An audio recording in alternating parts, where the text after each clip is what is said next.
Hello, and welcome back to the Pajarito Environmental Education Center. My name is Ashleigh Lusher, and I am the Gift Shop and Programs Coordinator here. And today we are going to be looking at one of our animals. We're going to be looking at our lizard, Hazel. So Hazel can be a little shy, so we're hoping that she makes an appearance today. I believe she's out on her little sunbathing area. Oh, there she is. So this is Hazel, our Chihuahuan Spotted Whiptail Lizard. And this is just one variation of whip-tailed lizards that we have here in Los Alamos. So these kinds of lizards can get between 9.5 to 12.5 inches long, and they have these stripes on their backs. Let me see if I can get her to come a little bit closer. I'm gonna go ahead and open up her cage and feed her a cricket in hopes that that entices her to pose for us a little bit. Hazel. Hazel is one of our most popular lizards. You can see she's right now underneath her platform trying to decide if she wants to come out. Oh, there she is. All right. She's being a little bit difficult. These lizards are very secretive and fast moving, as you could probably see. They don't like to really be around people. So if you ever find one in the wild, the best way to get a closer look is to walk up slowly, keeping your shadow away from them. So she's eating that first cricket in the brush. We'll hope she comes out on her platform after. But these lizards have stripes down their backs, which is the best way to identify them. They have light stripes that normally fade with age. And they have dark stripes that often have spots on them. And those spots become more and more apparent as the lizard gets older. All right, I'm going to see if I can entice her a little bit more with another cricket. So these lizards are insectivores, meaning they like to eat insects and other types of invertebrates. There she is. Let's see if she wants to come up onto her platform. And Hazel spends most of her day in her underground burrow. So if you want to see her at the Nature Center, it's best to come earlier in the morning where she is most active. But you can see she kind of likes to take her food and hide in the brush underneath her platform. So these lizards are diurnal, meaning that they are active during the day. And that is normally throughout the day. However, they do normally like to go away and hide in the afternoons when it's the hottest. That's why she likes to hide away in the afternoons here. And they are also ground dwelling. So many other lizards and reptiles in the area like to climb up the sides of the canyons and kind of stick to walls and things like that. She doesn't do that as much. She likes to stay on the ground, fast moving and in control of her territory. So we're hoping that she comes back out. It's always the risk with live animals. You never know when they will and won't make an appearance. So there she is underneath her platform. Looks like she's thinking about coming up onto top of her platform for us, but I'm hoping you can see some of those stripes down her back. So these guys eat insects. Here at the Nature Center, we feed them crickets, but she will also forage for ants, termites, worms, caterpillars, spiders, even scorpions. And they hunt in bushes where they kind of go and hide away in brush and search for food in the foliage. And they always have to watch out for predators, which is why it's helpful that they're so fast. These guys are prey source for snakes, larger lizards, and some types of birds, especially roadrunners. And here in Los Alamos, these guys can be found all over throughout the county. However, they're seen mostly in the White Rock area. You can see she's hoping for another cricket. I'm going to go ahead and drop another cricket in for her.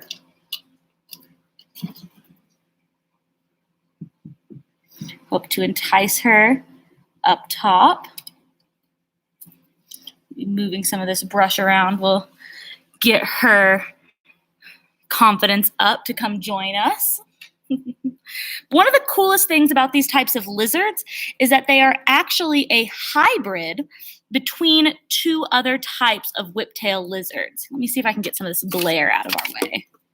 All right, that might help us see a little bit more. But they are a hybrid of two different types of whiptails. And when those whiptails mate, they create an offspring that is only female. Due to their genetics, they cannot create male offspring. So all Chihuahuan spotted whiptail lizards are female. And they are whole species in and of themselves where they can mate without the need of males. So she, Hazel, will lay eggs, and those eggs will hatch and be an exact clone of herself. So it's a type of cloning process called Parthenogenesis, which is a really, really big word. But it's where a female animal has babies that are an exact clone of herself. And this is seen in different parts of the animal kingdom, mostly in insects and invertebrates, but it has been seen in other types of animals. We can see it in a couple different types of lizards, although it is very rare. Certain sharks have been known to do this. It's just a crazy way to reproduce. All right, maybe she will joining us. So Hazel, she uses her long tail to help her move quickly on the ground, and that helps her be really, really fast in motion and escape predators and track down prey. You can see her off in the brush a little bit there. And if you have any questions, feel free to type them in the chat. I'd love to answer any questions you may have.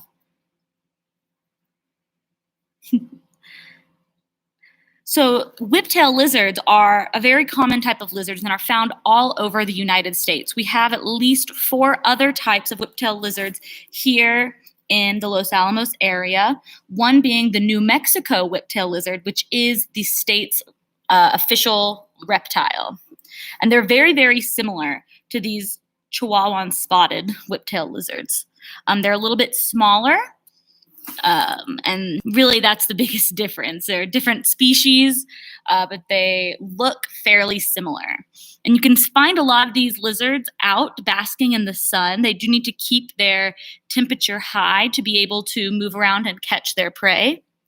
And Hazel's actually so good at catching her prey. She's one of the only animals here in the Nature Center where we feed her just by dropping food in. A lot of our animals we have to feed by hand, making sure they get their nutrients, but we're confident in Hazel's hunting capabilities that she will catch the food herself. Oh, it looks like she has made her way out onto her sunning platforms. You can see her there. And she's bathing under her little sun lamp there, trying to stay warm, hoping that I drop in more crickets. I actually have one more cricket for her today. So we'll go ahead and drop that in and see if we can watch her hunt it down. You can hopefully get an idea of how good of a hunter she is. All right. It looks like she lost it in the brush. She's gonna have to go find it. But Hazel's been a lot more active recently. Now that the Nature Center has been closed for a while, she stays active longer in the days. I believe that's because the lack of people make her feel a little bit more comfortable. She doesn't dislike having people here. She just feels a little bit more secure in the quiet. But she also definitely is missing the attention. She'll often crawl out onto her platform and jump in the corner, looking for any kinds of treats that I can give her. She's a big fan of mealworms. All right, I'm hoping that she makes an appearance again. So when Hazel came to us, she often had a lot of trouble with shedding. As a reptile, she has to shed her skin to grow larger. And when she would shed, the skin would sometimes get stuck around her toes. And she had to go through a treatment to make sure that she was healthy. She doesn't seem to give her any problems now. But that's something that we always try to keep an eye out for her. And it looks like she's either about to shed or just finished shedding, as I see a few patches around her tail of some skin still coming off.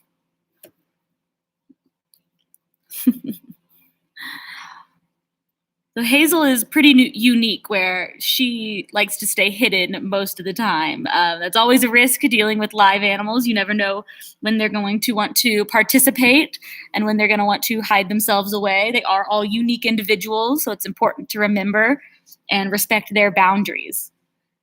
Next week, we'll have a little bit more of a encounter with one of our snakes. We're going to be looking at a snake next week. And they're a little bit easier to maneuver. We can actually take the snakes out and look at them. Hazel doesn't like to be handled, and so we like to leave her to her own devices for the most part. I'm going to see if I can get y'all a little bit better view of her coloring. You can see she's got a lot of plants and such in her tank that really keep her hidden. It might be time to trim some of these plants. Let me see if I can shift over some of this. We can get a better look at her. She's looking to see if I have any crickets in my tweezers. Sorry, Hazel. All right, so now we can see she's in the corner. This is where she likes to spend a lot of her time, just kind of at the front watching and hoping that somebody comes by to give her a little mealworm. And she is one of our most charismatic critters here at the Nature Center. When she is active, she's very, very friendly, happy to jump and dance and entertain guests. So if you have any questions, please put them in our chat area. We can answer any questions you have. But for now, we're just kind of going to watch Hazel and see what she's up to. So we've had Hazel for quite a while now. She's been here much longer than I have. I only joined the team in September. So Hazel outranks me in that regard. These whiptail lizards, I don't know if I've already said, but they are incredibly fast. They are very, very quick moving and full of energy. And this allows them to outrun predators and to catch prey quickly. And you can see, if you get a really close look, she's got those long claws that help her move across the ground, and that long, long tail where she gets her name from, that whiptail. Now, as a reptile, she has scales all down her body. In certain places along her body, the scales are different shapes. So if you're ever in the Nature Center, try to get a nice close look at her. You can see the larger scales around her face and snout, and then the much, much smaller scales down her back. It's very interesting the way that the scales change depending on where on her body they are located. So Hazel's been more and more active the later we get into this year. These lizards like to hibernate over the winter time, and so she has been asleep for most of our winter. But she's come out again in the springtime to spend some time with us. So it looks like we have a question. Why are the scales different shapes? Well, it really depends a lot on the animals. Some animals, reptiles, they're all the same shape. But that different shape a lot has to do with the movement or the flexibility in that area. So you can see these smaller scales on her torso. I guess you can't see. She's a little bit far away from the camera. But the much smaller scales on her torso allow her to be much more flexible in that area, while the harder, more bony scales on her snout help keep her protected from anything that could be trying to hurt her. So predators have a little bit harder, or insects that are fighting back may find a little bit harder to hurt her through those thicker scales on her snout. Right now she's blinking at me like she wants to go to sleep. Sweet Hazel. Yes, so Hazel, as our whiptail lizard, I've already mentioned these guys are Parthenogenetic, meaning they're all female and still lay eggs that create an exact clone of themselves. Hazel has actually laid a few eggs in her time here at the Nature Center. Every once in a while, when we're having to rearrange her tank, we'll find a few eggs. And mostly with Hazel, they never end up hatching. They aren't incubated correctly. So she's never had true offspring as far as we know. But every once in a while, she'll lay some eggs and we'll stumble upon them. So who knows? They often will lay their eggs in midsummer. So this June could be the year Hazel lays some eggs and we have some little baby whiptails. So as you're walking around outside, especially down in the canyons or in nice sunny spots, keep an eye out for any of these whiptails. You never know when you're going to stumble across them. But yeah, from us and Hazel here at the Nature Center, thank you so much for joining us today. Please, if you enjoyed this video, like and subscribe to our YouTube channel. The more subscribers we have, the higher quality these Critter Chronicles will become. So yeah, leave any comments about what you'd like to see in the future. But thank you for joining us today and showing, of course, now that we're about to leave, Hazel's giving us a little bit more action in true diva form. Thank you so much, Hazel. You've been a great critter for us to visit today. Everybody have a great day. Thank you so much.